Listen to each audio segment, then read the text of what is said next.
Shringa Guru Srila Bhakti Siddhanta Saraswati Goswami Maharaj ki jai. Ananta Koti Vaishnava Vrinda ki jai. ISKCON BBT founder Acharya Srila Prabhupada ki jai. Namacharya Srila Haridas Thakur ki jai.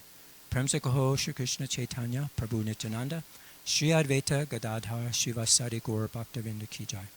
Shri Shri Radha Krishna Gopi Gopinath Shyamakund Radhakund Giri Govardhan ki jai. Vrindavan Dham ki jai. Mayapur Dham ki jai. Navadvip Dham ki jai. Jagannath Puri Dham ki jai. New Dwarka Dham ki jai. Their Divine Lordship Shri Shri Rukmini Dwarkadish ki jai. Their Divine Lordship Shri Shri Jagannath Baldev Shrimati Subhadra ki jai. Their Divine Lordship Shri Shri Gornitai ki jai. Grantara Srimad Bhagavatam ki jai. Jimunmaya Gangamaya ki jai. Tulsi Devi Bhakti Devi ki jai. Transcendental Book Distribution ki jai. Harinam Sankirtan Yoga ki jai. Transcendental Prashadam Distribution ki jai. Gaur Premananda Hari Hari Bol. All glories to the assembled devotees, Hare Krishna. All glories to the assembled devotees, Hare Krishna. All glories to the assembled devotees, Hare Krishna. All glories to Sri Sri Guru and Sri Gauranga. All glories to Srila Prabhupada.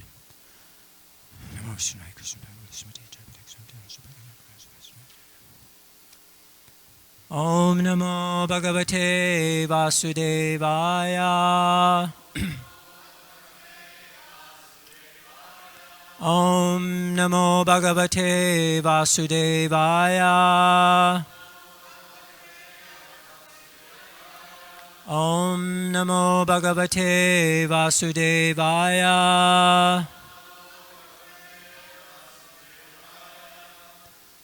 So today we're reading from the Srimad Bhagavatam. This is the third canto, chapter 5, Vidura's talks with Maitreya. And we are going to discuss today saram.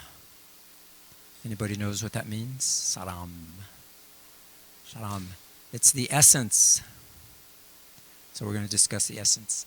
This is an amazing chapter, and we're just finishing. I think the next verse finishes Vidura's questions. And they're so deep. I was reading it and I was thinking, it's like, are these still questions? Because they're so deep. And it gives us an understanding of who we are, where we are. Because without knowing who or where you are, how can you progress? It's like when you're lost, right? You call somebody, I don't know where I am. I'm lost. I don't know where you live. And then they say, well, where are you? And you say, oh, I'm here and there. And they go, okay, just turn right and left and we're right here. So, but you got to know where you are. You got to know who you are. Otherwise, we begin to think of, I want this, I want that, I want, instead of understanding that actually I am who I really am. So that's the essence. So what do you think of when you hear the word sharan, the essence? Myself, I think of like the nectar that comes from the flower, like the bees, they get the essence. Or I think of essential oils, from the plants. They're very powerful. Or you think of the essence of milk, right? Butter or ghee. So what do you think of, somebody, when you think of essence? Anything comes to mind? Ah, wow, how did you know about the class? we're going to talk about, So this is what Srimad Bhagavatam is doing. It's increasing our quality of thinking to what is the essence of everything. Exactly. And that's what we'll find out today in class. So let's get right to the verse. Tadasya kosha rava sarma datur Hare katameva kata susadam Udrita puspebhya ivarta bando Shivaya nakirtaya tirta kirte Tadasya kosha rava sarma datur Hare katameva kata susadam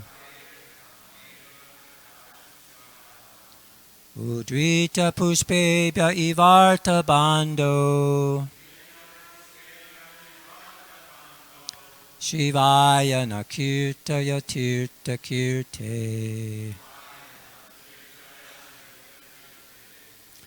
Tadasha kosha rava sharma datur Hare katameva katasu sadam Udrita pushpebhya ivarta bando Shivaya nakirta itirta kirte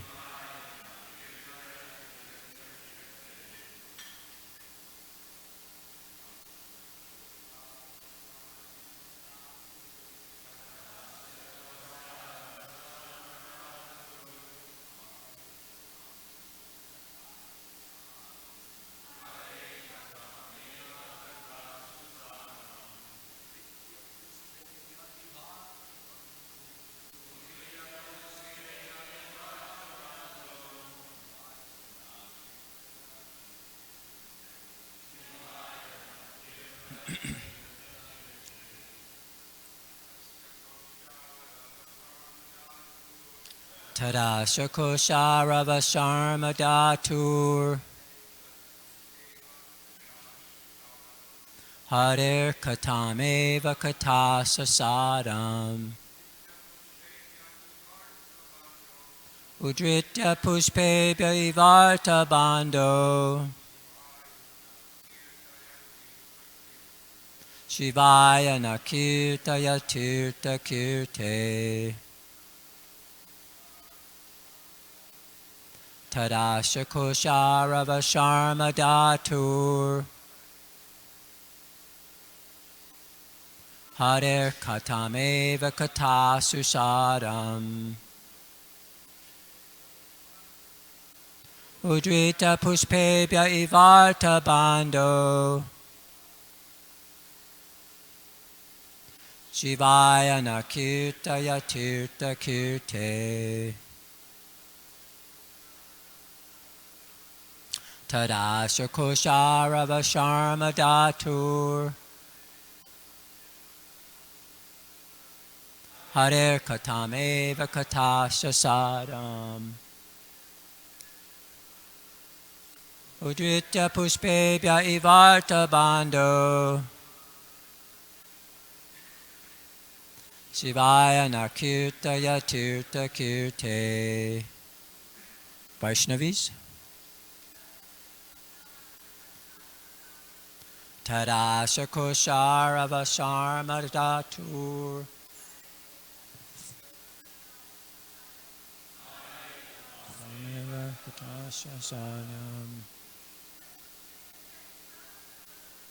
Udrita pushpebhya ivarta bandhu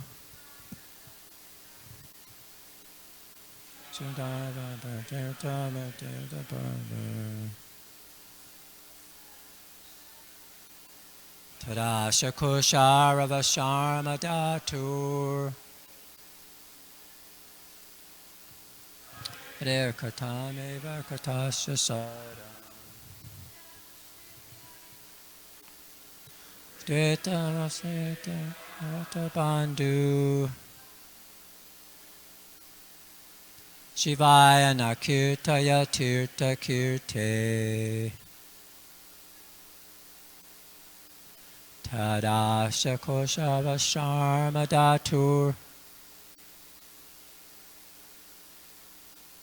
Nirkatameva satasa sadam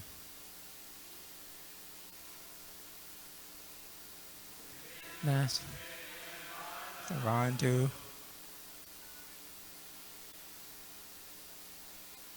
Dhamma tirta tirta deta Jai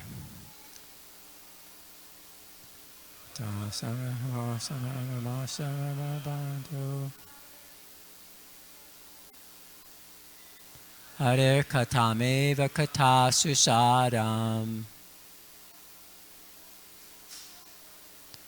Udrita pushpe bhaivarta bandhu. Shivaya nakirtaya tirta kirte. Such a beautiful verse. Tat. Therefore, Asya, his, Kosharava, O Maitreya, Sharmadatu, of one who awards good fortune, Hare, of the Lord, Katam, topics, Eva, only, Katasu, of all topics, Saram, the essence, Udritya, by quoting, Puspebhya, from the flowers, Eva, like that, Artabando, O friend of the distressed, Shivaya, for welfare, Na, of us, Kirtaya, kindly describe, Tirta, pilgrimage, Kirte, of glorious. Translation and purport by Srila Prabhupada. O Maitreya, O friend of the distressed, the glories of the Supreme Lord can alone do good for people all over the world. Therefore, just as bees collect honey from flowers, kindly describe the essence of all topics, the topics of the Lord. Please repeat. O Maitreya, O friend of the distressed, the glories of the Supreme Lord can alone do good for people all over the world. Therefore, just as bees collect honey from flowers, kindly describe the essence of all topics, the topics of the Lord. Purport. There are many topics for different persons in different modes of material nature, but the essential topics are those in relationship with the Supreme Lord. Unfortunately, materially affected conditioned souls are more or less averse to the topics of the Supreme Lord because some of them do not believe in the existence of God and some of them believe only in the impersonal feature of the Lord. So here's a picture describing all the mundane literatures, but we want to experience the transcendental literatures. We'll go back to this. And the last paragraph of the purport. In both cases, there's nothing for them to say of God. But the non-believers and the impersonalists deny the essence of all topics.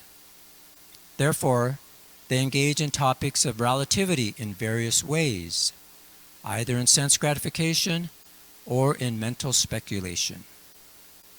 For the pure devotees like Vidura, the topics of both the mundaners and the mental speculators are useless in all respects. Thus, Vidura requests Maitreya to talk of the essence only, the talks of Krishna and nothing else.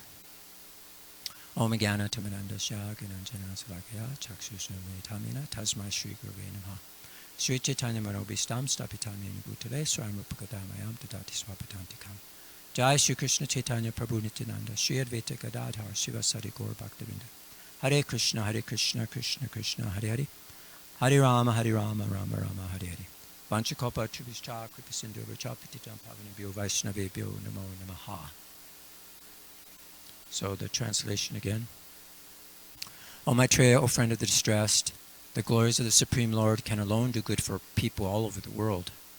Therefore, just as bees collect honey from flowers, kindly describe the essence of all topics, the topics of the Lord.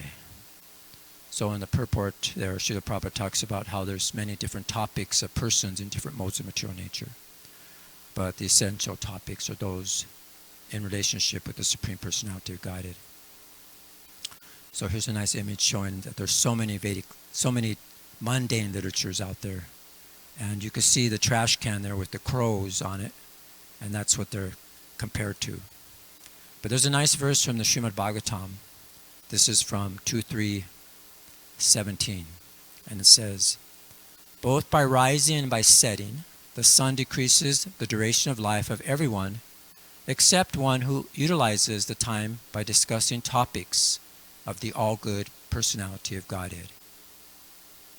So this is a nice purport here. Srila Prabhupada mentions how this verse indirectly confirms the greater importance of utilizing the human form of life to realize our lost relationship with Krishna by accelerating devotional service. And he talks about how time and tide, it waits for no man. So time indicates by the sun rising and the sun setting.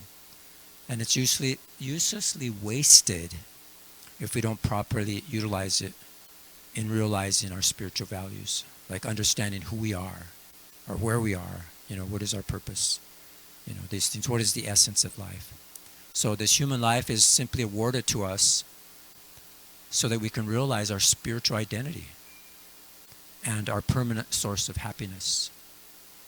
It's like we're thinking, I'm not happy because of you, or I'm not happy because of this. So we think we have to get happiness from outside of us. Or we blame other people for this or that. But actually, we have to understand, what are we? We are Satchidananda. We are blissful happy. Why do we have to it's not dependent on you. My happiness is not dependent on you, right? But my happiness, I already am happy if I really understand who I am. You see, so this is the whole purpose of the Vedic literatures.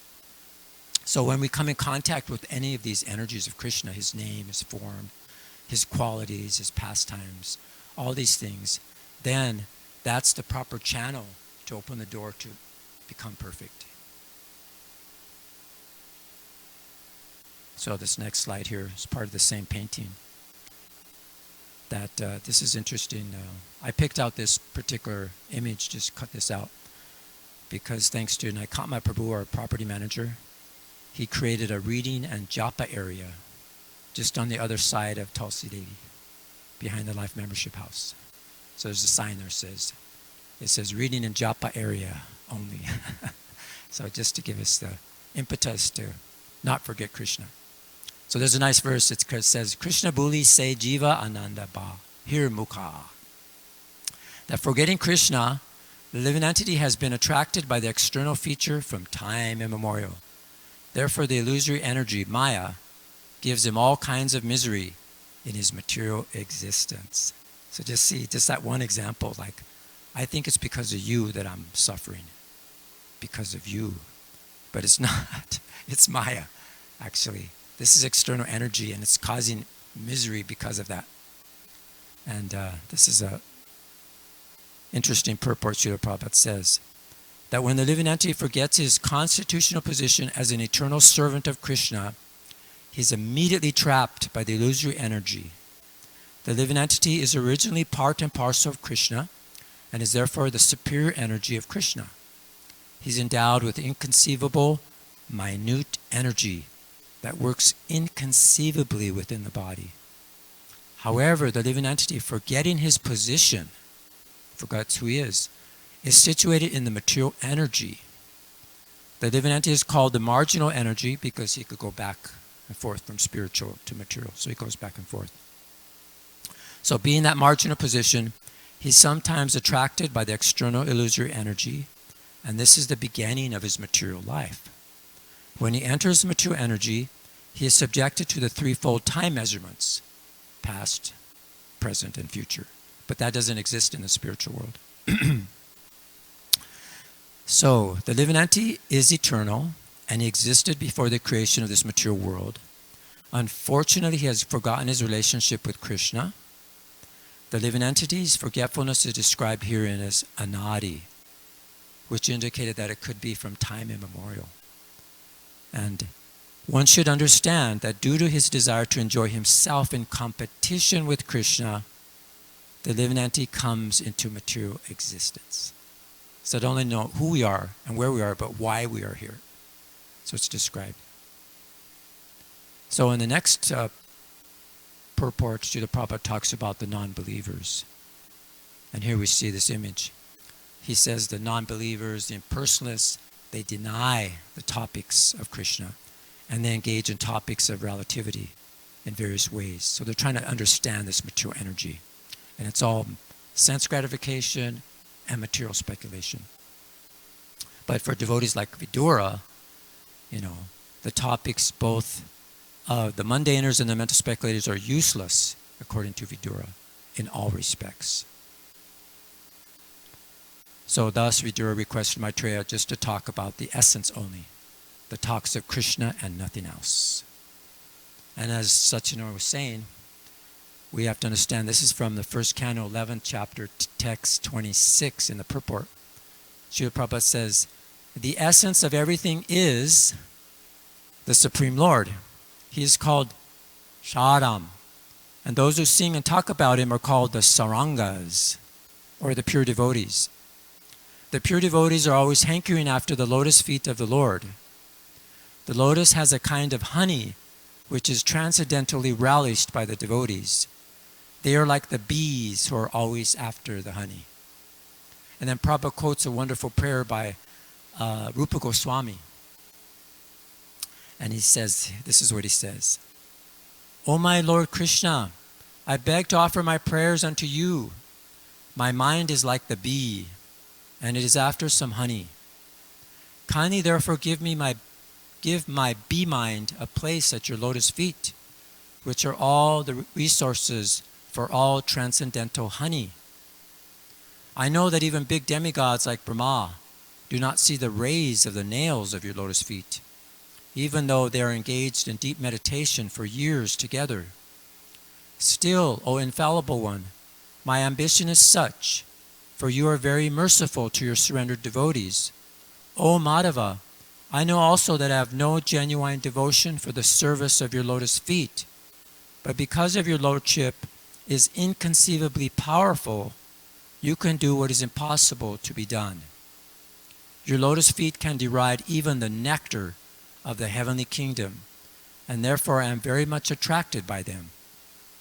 O Supreme Eternal, please therefore let my mind be fixed at your lotus feet, so that eternally I may be able to relish the taste of your transcendental service. And this is what Srila Prabhupada did. He taught us how to fix our mind at the lotus feet. And we'll give a couple examples here as we go on. So here's another nice verse from the first canto. This is questions by the sages. Here we're having Vidura's question Maitreya. And here at the beginning we're having more questions. So this is the verse. There are many varieties of scriptures, and in all of them there are many prescribed duties, which can be learned only after many years of study in their various divisions. Therefore, O sage, please select the essence of all these scriptures and explain it for the good of all living beings, that by such instructions their hearts may be fully satisfied. And then still in the first canto, in the 3rd chapter, there's another verse talking about this. Sadam sadam sumudritam. So it mentions it twice.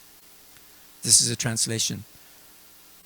It's like sadam sadam is cream of the cream is taken out.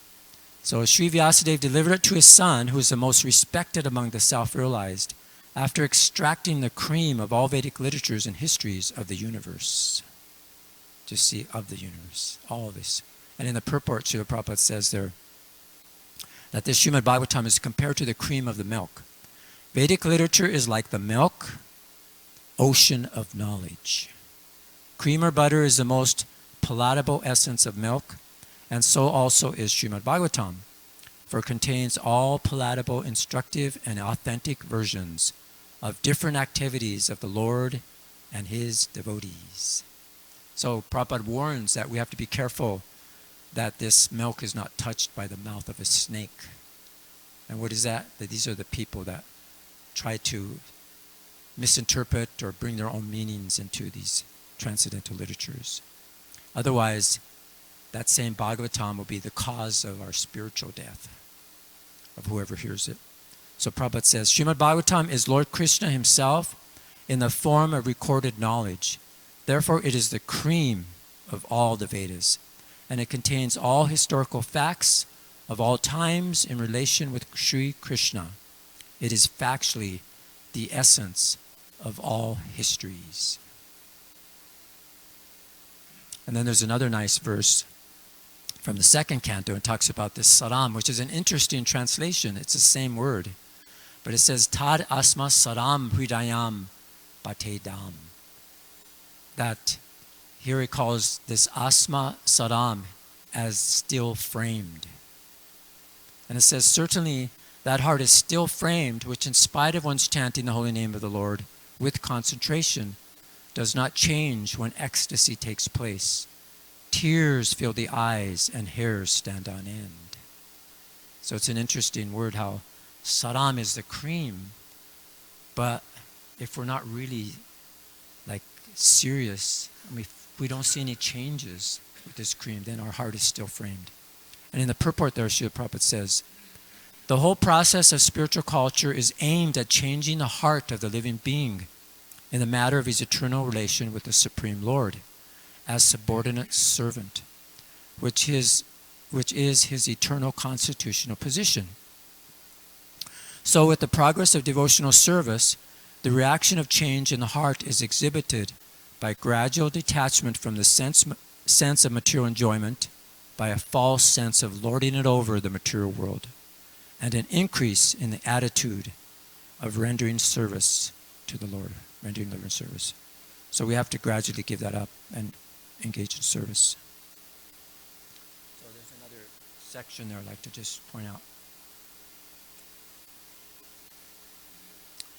Prabhupada says, we must always remember that hearing and chanting are the basic principles of discharging devotional duties.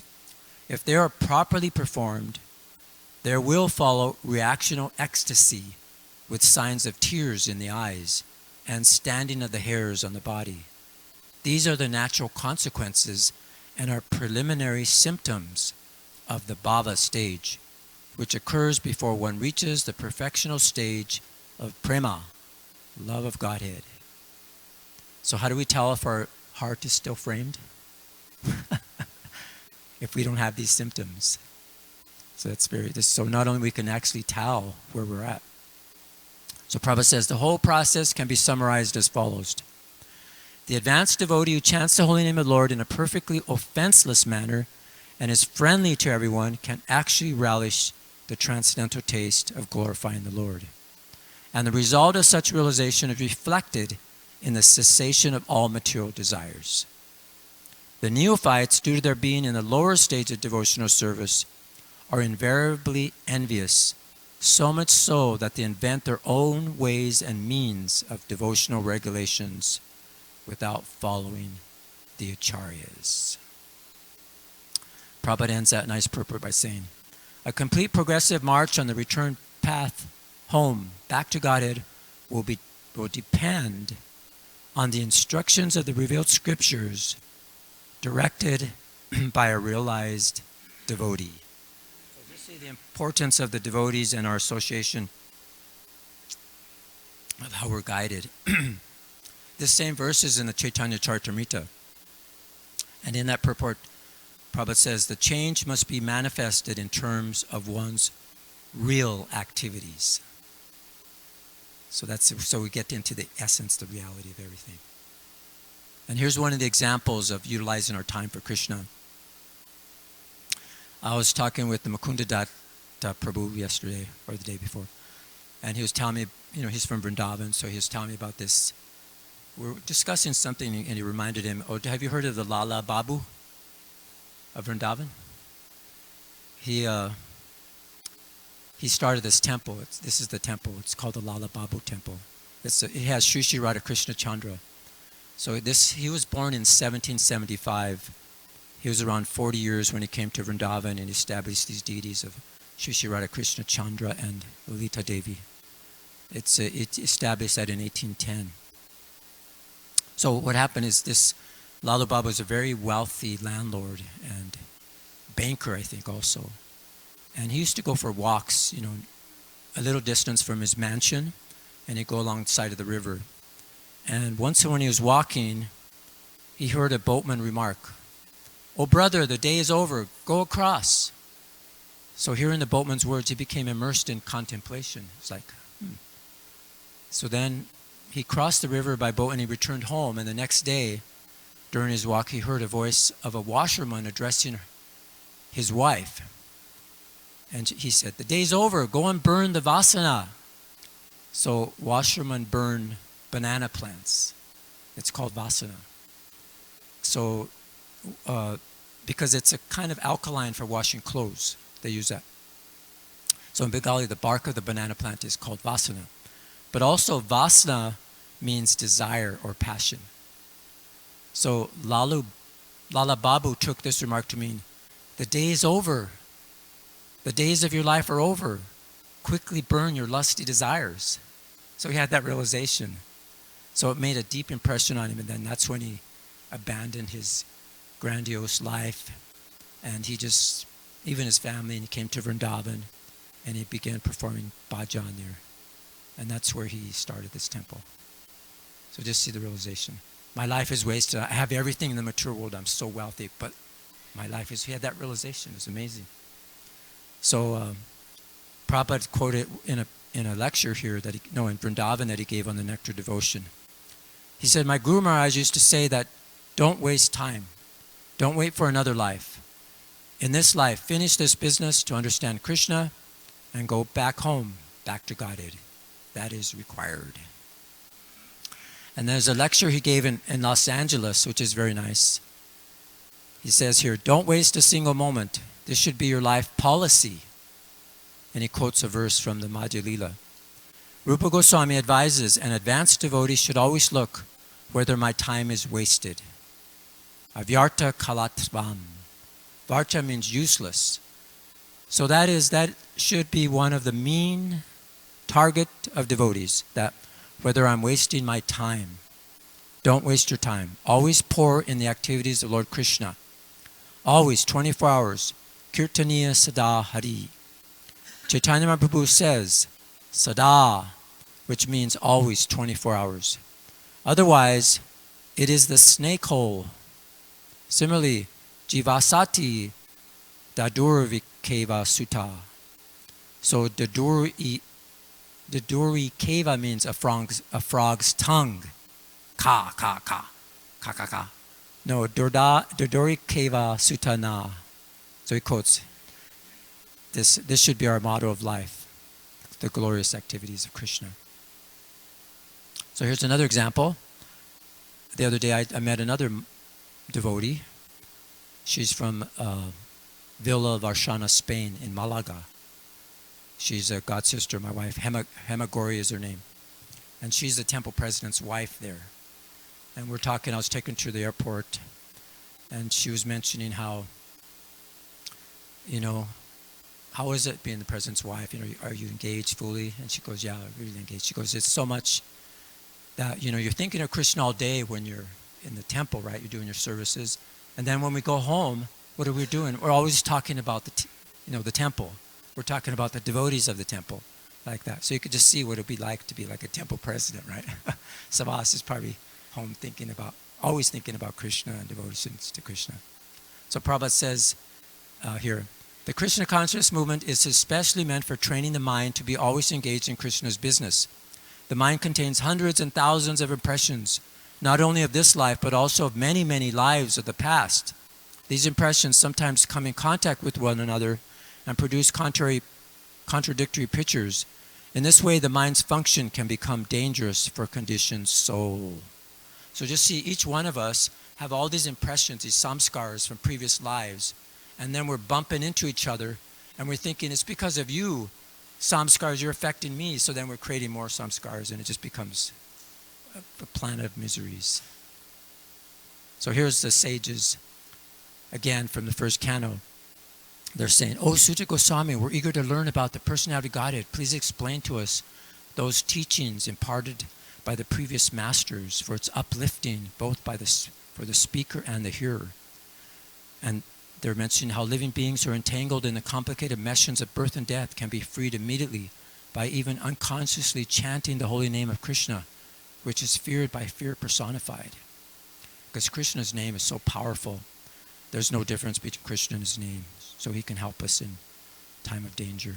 And then they say here, "O Sutta, those great sages who have completely taken shelter of the lotus feet of the Lord can at once sanctify those who come in touch with them, whereas the waters of the Ganges can only sanctify only after prolonged use." So the power of the devotees here is being emphasized. So this is what Prabhupada mentions there. So here's the verse. "Who is there desiring deliverance from the vices of the age of coral, who is not willing to hear the virtuous glories of the Lord?" And so we see leaders of society are very much interested in and anxious to live in peace, right? And friendship. I want.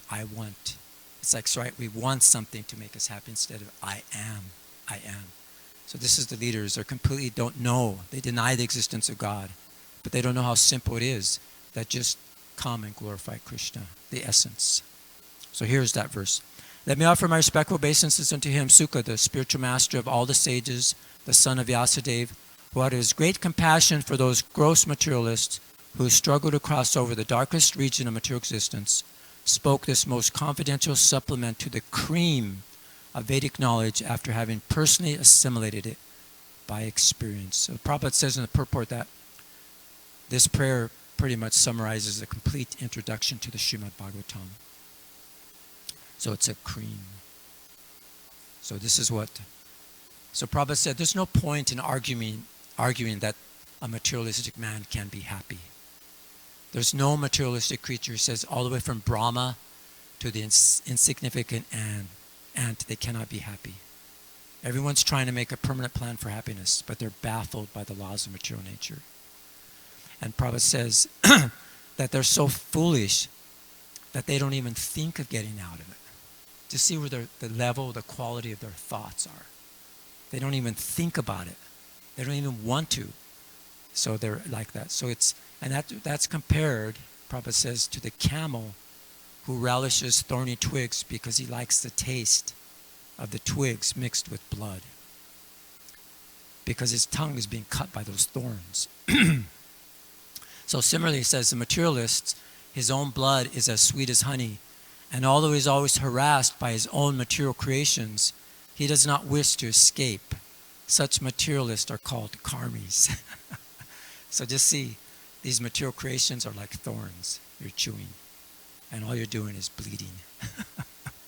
It's crazy. So Prabhupada said in the purport today, he said, "Vidura requests Maitreya to talk the essence only, the talks of Krishna, nothing else." So we can say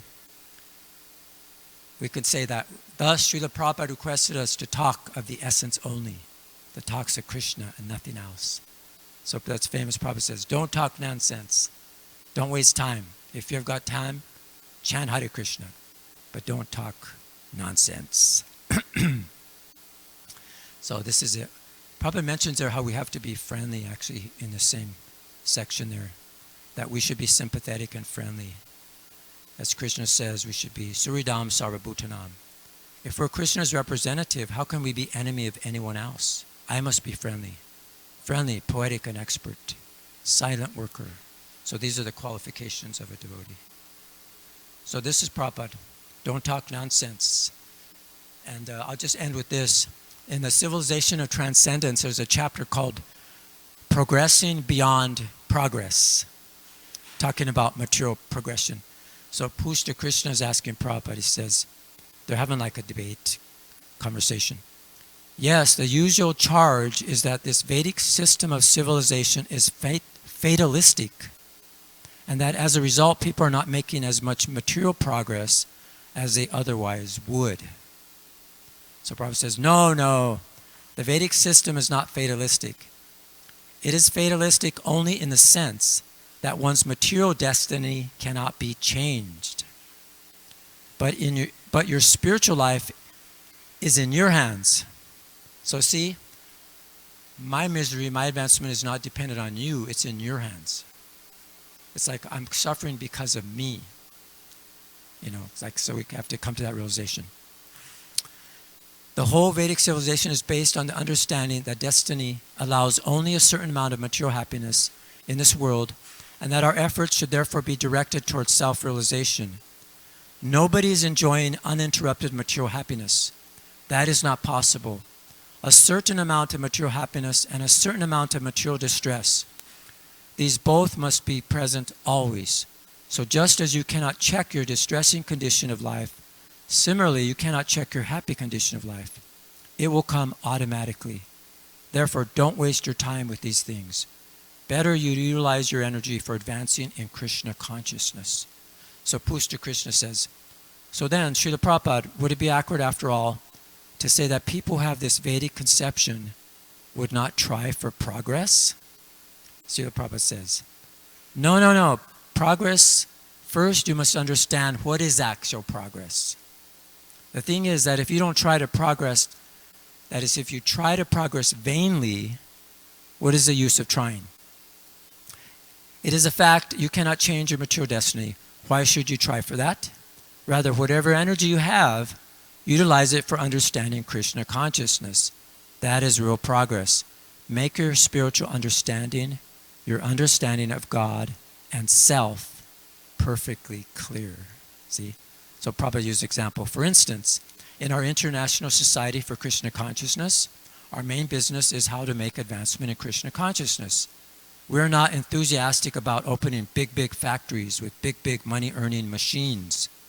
No, we are satisfied with whatever material happiness and distress are destined. But we are very eager to utilize our energy for progressing in Krishna consciousness. This is the point. So that's the essence, the saram of everything. Jai.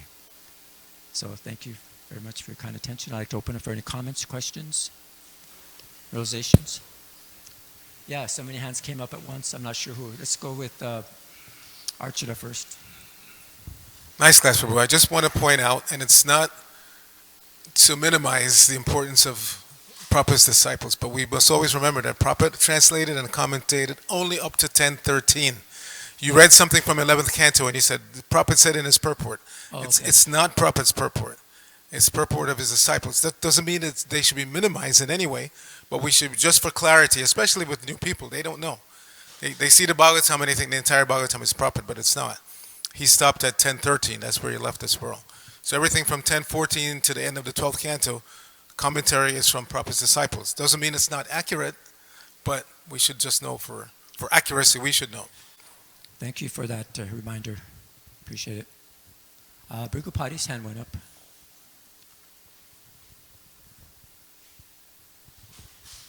Yeah, thank you. One of the verses you quoted was, I think it was from the second canto. Does not the heart, isn't the heart steel frame, which Yes. doesn't change Yeah. when it experiences ecstasy, right? Yes. That doesn't make sense to me. 2:3:24. Certainly that heart is still framed, which in spite of one's chanting the holy name of the Lord with concentration, does not change when ecstasy takes place. How would Tears ecstasy- fill the eyes and hairs stand on end. Yeah. How would that happen if the person's heart is still framed? I mean, if you're experiencing ecstasy, you would think, how do you get to that ecstasy if your heart's steel frame? Oh, okay, I'll let Archita answer. Yeah. Yes, this dichotomy has been known obviously for a long time, and it's still being discussed by BBT editors who have to be very careful about making any change, because otherwise people will say, why are you changing what Prabhupada said? Yeah. But so they have to carefully research the original transcripts of what Prabhupada wrote. A lot of errors were introduced at that stage. Prabhupada would speak in the dictaphone, and then the tape was given to somebody to transcribe, and then that transcription was typed out and given to editors to edit. So along the line, quite often, some mistakes were introduced. So some or other, this slipped through and it was printed like this, and now there's discussion about what to do. Can it be massaged in a way that it makes more sense? Because it really doesn't make sense, as Brigapati is pointing out. If your heart is steel framed and you're chanting with concentration, you will not experience hair standing on end. These things will not be there. And conversely, if you're feeling hair standing on end and all that other stuff, then obviously your heart is pure. It's not steel framed. So it really doesn't make sense the way it's presented right now, but we'll have to see what can be done. That's a very good point. You were very attentive to catch that. But I actually had that question too when I was doing that. But I figured, well, in the purport, Srila Prabhupada says that we have to be very careful, and he talked about offenses, that we will not experience that if we're not chanting purely with offense. We're chanting with offenses. So, I mean, we understand it through the purport, of course. But yeah, yes, Prabhu. Okay. The question is, 3 times I think you mentioned this word. Saram. Phrase. No, I am suffering because of you. You mentioned that 3 times. So just the question will be, is there any room for actually partially blame someone? For example, I'll give you an example. Children are there in the home, and the father and mother, they didn't really pay too much attention and put a lot of drugs, and the children take those drugs. That will be one. They're ignorant, the kids don't know. And another one will be, now there's a big issue in the court, in the government about, let's say a woman is being raped, and it's like, immediately, I'm suffering because of you. In another one, I mean, you can make a big list.